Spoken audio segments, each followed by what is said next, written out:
બાબા રામદેવજી, મારું હૈયું અને હાથ તારા ભરોસે સોંપી બેઠી છું. એક નાસ્તિકે માના ચરણોમાં માથું ઝુકાવ્યું, એ જ મારા હૃદયનો રાજીપો. એ રાજીપો પ્રીત કરી બેઠો ને પ્રીત જો અપરાધ ગણાય તો એ અપરાધ મને મંજૂર છે. તમે બાપ છો ને હું દીકરી. દીકરી કાળજાની વાત કોને કહે? પ્રીતની વાટે પગલું માનતા પહેલા તારે વિચાર કરવો જોઈતો હતો દીકરી. પ્રીતનું પગલું જ એવું હોય છે બાપુ, જે વિચાર અને વ્યવહારના સુહાળા માર્ગને બદલે કાટાળી કેડીએ જ મંડાય છે. પણ તારે કપાળે ભભૂતનો ચાંદલો છે દીકરી. યાદ કરે દિવસ જ્યારે આપણે મારવાડથી વીર રામદેવજીના મંદિરેથી જાત્રાએ નીકળ્યા હતા. યાદ કર બેટા. સુખેથી ગુજરાત અને સુરતની જાત્રાએ જા. તને અલખ ધણીનું રખવાડું. પણ એક વાત યાદ રાખજે બેટા, આવતી ભાદરવી 11 અહીં આવી પીર રામદેવજીના દેવળે ધજા ચડાવી પછી તારા ભભૂત માથે તારા સગપણનું કંકુ ચાંદલો કરજે. લગ્નનું પાનેતર ઓઢજે બેટા. નહીં તો તારે આખરી કસોટીમાંથી પાર ઉતરવું પડશે. ભલે બાપુ. બોલ દીકરી બોલ, હવે શું છે તારો જવાબ? ભભૂતના તિલક પર પ્રીતના કંકુનો ચાંદલો કરવાનું પરિણામ વિચારી લેજે. હું તો જગતના વ્યવહારે તારો બાપ છું, પણ તું તો દીકરી બાબા રામદેવજીની. તો દીકરી બાપને વિનવે છે. મારું એક પગલું ભક્તિને માર્ગ ને બીજું પ્રીતની વાટે. હવે ત્યાંથી પાછું નહીં વળાય. બેટા રૂપ, કરી લો દીકરીની કસોટી. ભક્તોની કસોટી કરવી એ તો તમારી જગજૂની પરંપરા. અને તમે કોની કસોટી નથી કરી? ભરી સભામાં દ્રૌપદીના ચીર ખેંચાણા ત્યારે 999 ચીર પૂરવા તમારે જવું પડ્યું હતું ને? દ્રૌપદીએ તો દ્વારકાવાળાની રાખડી બાંધી ભાઈ માન્યા હતા. દ્રૌપદીએ તો માત્ર ભાઈ જ માન્યા હતા. મારા તો પિયરના બધા સગપણ એમના ચરણોમાં સમાયા છે. બાબા રામદેવ, મેં આ ચુંદડીના છેડે વાસનાની ગાંઠ નથી બાંધી. મારી અટલ શ્રદ્ધાનું ભાથું બાંધ્યું છે ને છતાંય કસોટી કરવી હોય તો કરી લ્યો. બેટા રૂપ, તમે બાપ છો ને હું તમારી દીકરી, પણ એટલું યાદ રાખજો, આ કસોટીમાંથી ઉગારવા તમારે જવું પડશે.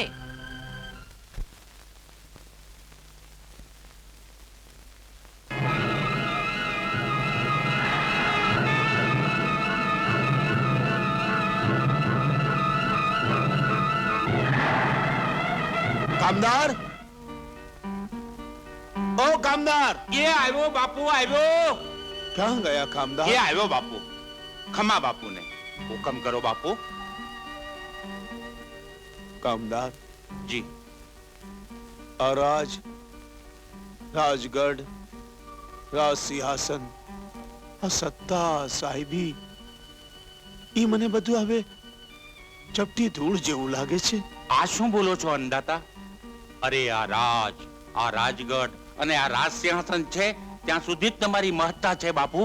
નહીં નહીં કામદાર, આ સત્તા ને મહત્તા, માન અને સન્માન, અરે સાહેબ જેમ કાચલે ઉતારીને હું ફેંકી દેવા માંગુ છું. અરે બાપુ, હુફાડા વગરનો નાગ, ત્રાડ વગરનો વનરાજ સાવજ અને ગર્જના વગરનો મેઘ, એમ રાજ સત્તા વગરનો રાજા તરણાને તોલે. કામદાર, મને ઉપદેશ નહીં આપો, પણ હું તમને આદેશ આપું છું કે અમરસિંહને જઈને ક્યાં મોકલાવો. ત્યાં રાજમાં આવી અને એનું આ રાજગઢ ને રાજ સિંહાસન સંભાળી લે. ભલે બાપુ, ધણીનો કોઈ ધણી છે, પણ બાપુ અમરસંગ એમ આ રાજગઢમાં નહીં આવે. અરે તમારા હાથમાં સમાધાનનું ઉજળું અમૃત હશે ને તોય એને કટોરામાં તો ઝેરની કાળી કાળાશ જ દેખાશે. કામદાર જી. એને આપણી વાતમાં વિશ્વાસ બેસે એવો કોઈ ઉપાય? હજુ કહું છું બાપુ, ઘડી બે ઘડીના વૈરાગ માથે પગ મૂકીને વિચારો કે આનું પરિણામ શું આવશે.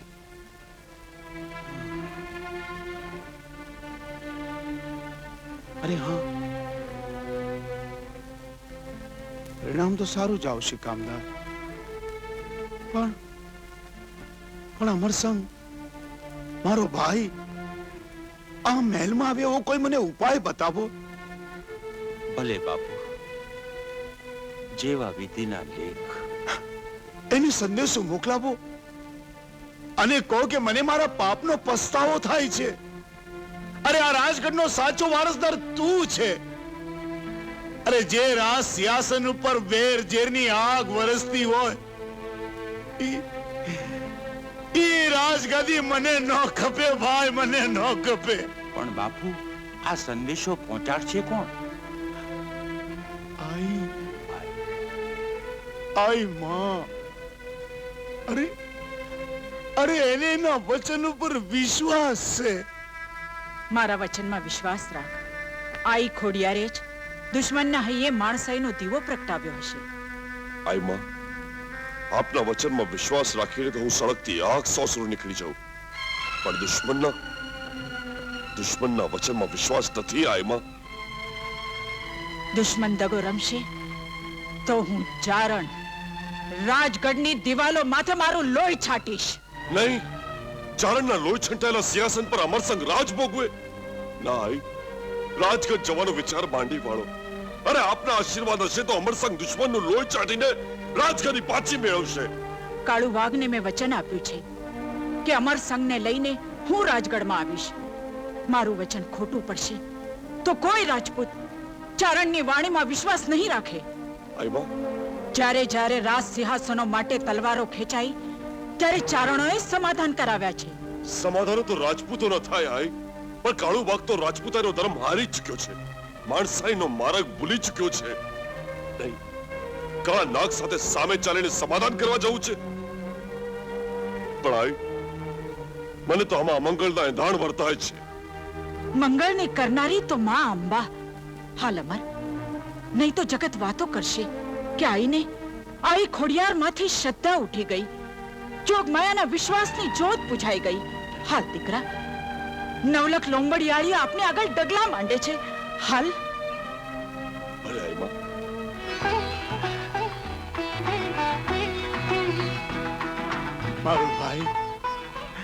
મારો ભાઈ આવી ગયો. આ રાજગઢનો સાચો વારસદાર આવી ગયો. આ રાજ સિંહાસનનો સાચો હકદાર આવી ગયો. ભાઈ આઈ ખોડિયાર આવીને મને સપનામાં કહ્યું કે કાળુ વાઘ, આ રાજ સિંહાસનનો સાચો હકદાર તો અમરસંગ છે, એને રાજ સોંપી દે. મારો ભાઈ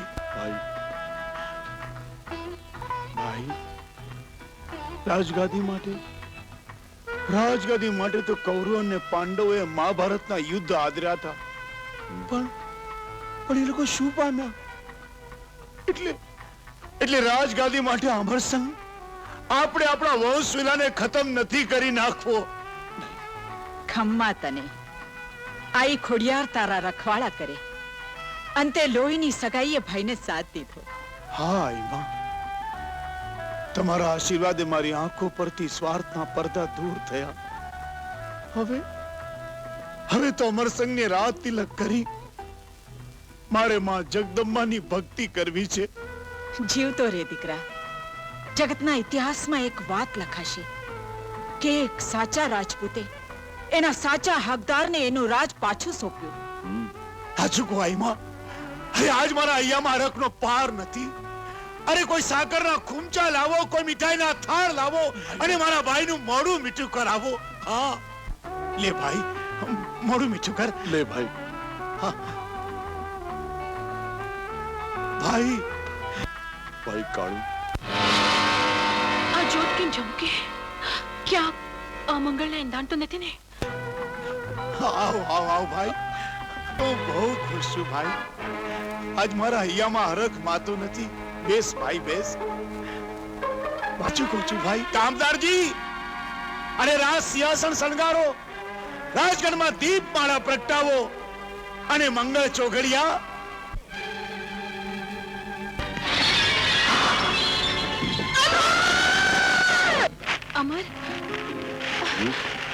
અમરસંગ, મારા મનમાં તો અમંગળની આંધી ઉઠી હતી. વહેમનો વંટોળ જગ્યો હતો. જ્યોતના ઝબકારે મારે હૈયે હોળીની ઝાડ સળગી હતી. રૂપ માની જ્યોતના ઝબકારે તો મને નવું જીવતર આપ્યું.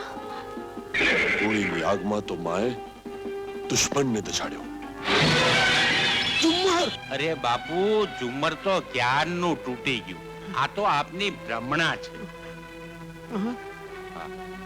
તે અમરસંગ બચી ગયો. કાળુ વાઘ, રાજગઢનો દરવાજો ખોલીને મને તારું મોઢું તો દેખાડ. કાળ મુખા, મારા વચનનો વિશ્વાસઘાત કર્યો. શાપ આપીને આ રાજગઢ પાડું તો મારા વડવાઓના આશીર્વાદને લાંછન લાગે. આઈમા ક્રોધને શાંત કરો. અરે આપના આશીર્વાદ અને આઈ ખોડિયારને પ્રતાપે હું તો ઉગરી ગયો. તું ઉગરી ગયો એટલે તો હું જીવતી ઊભી છું. નહીં તો આ ગઢના કોટ કાંગરે મારું લોહી છાટી આ રાજગઢના આંગરે મારો પાળિયો ખોડાયો હોત. તો અમારે જગતમાં જીવા જેવું ન રહે તાઈમાં. કાળુ વાઘ, તારી રગોમાં રાજપૂતનું લોહી હોય તો દરવાજો ઉઘાડ. કરેલા કર્મનો પસ્તાવો કરી માફી માંગ. કાળ મુખા, માફી અને હું માંગુ? કામદાર, જી ખોલી નાખો ગઢના દરવાજા. ભલે દરબારગઢને આંગણે ચારણોનું લોહી છંટાય. અરે મારી તલવારે તો કંઈકના લોહી વેવડાવ્યા છે. લાવો મારી તલવાર. સમય વર્તો બાપુ. દરવાજો ઉગાડશું તો અનર્થ સર્જાશે. આઈના અવાજમાં નાગણનો ફૂંફાડો અને સિંહણની ત્રાડ સંભળાય છે.